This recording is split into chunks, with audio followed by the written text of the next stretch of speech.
G'day, welcome back.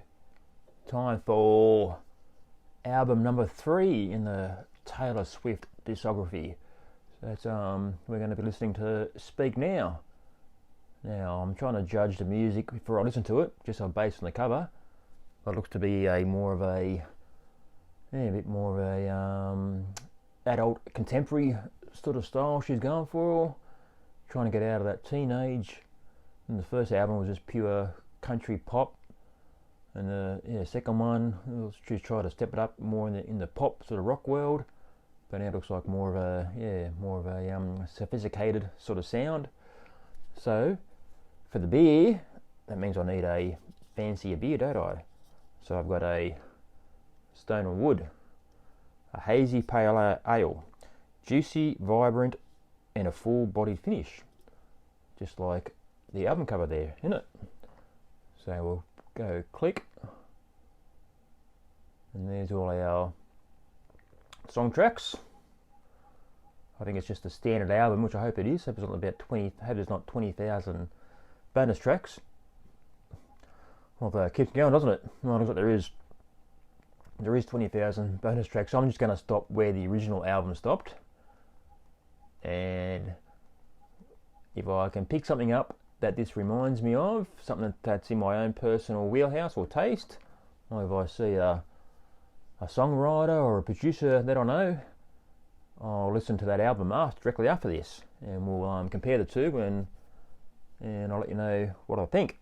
Well, there's that beer, by the way, in the glass. Very refreshing. So let's go away. Oh wow, I just thought I would pause that after the first song.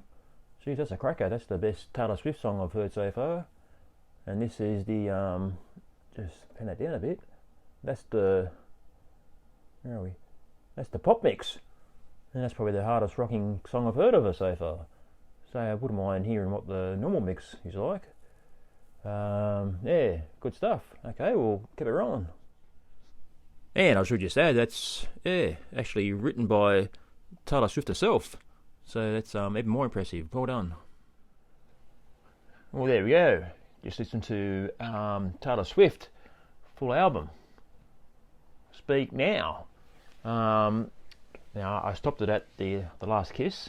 This is the last song on the original album. I'm not going to go through all the bonus tracks and all the extra bits.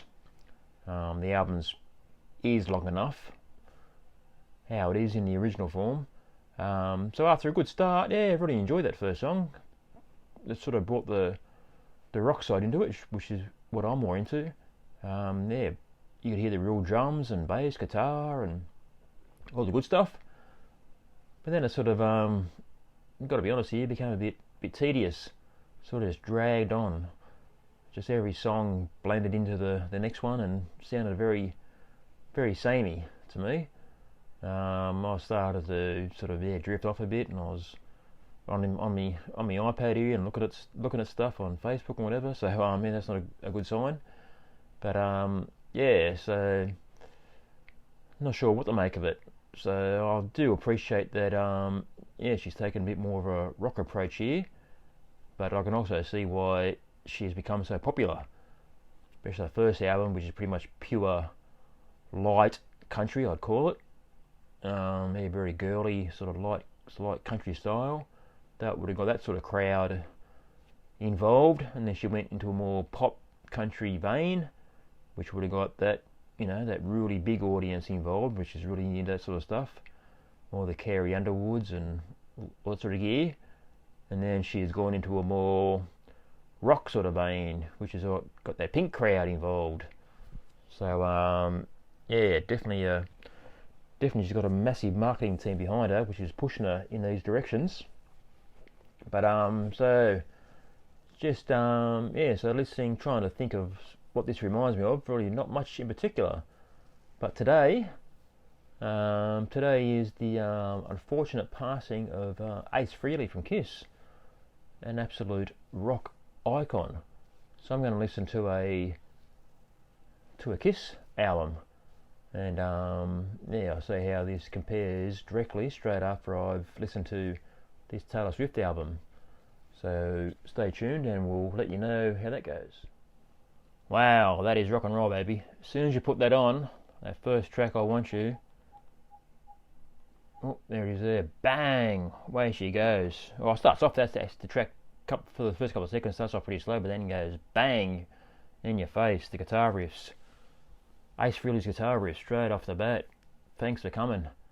Wow, that makes these artists like Taylor Swift, who, they start out all country and poppy and stuff, and then they like to bring out a rock album.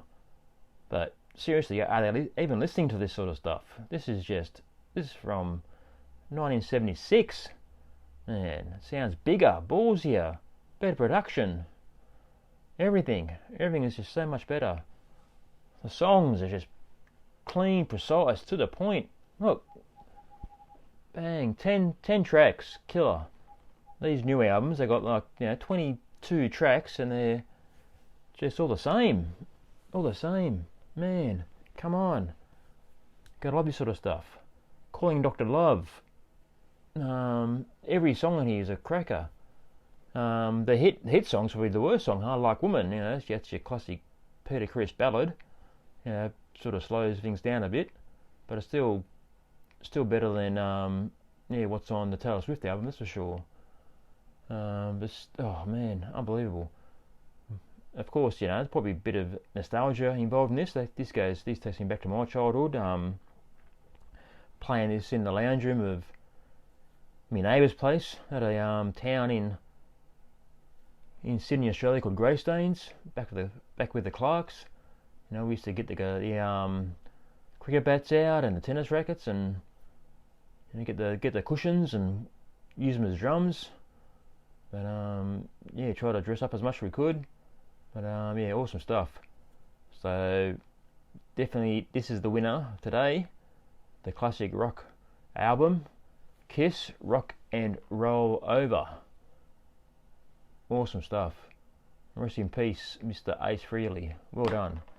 Okay, thanks for watching. Please subscribe, and I'll see you probably tomorrow. We'll do the next Taylor Swift album. Catch you later. Bye.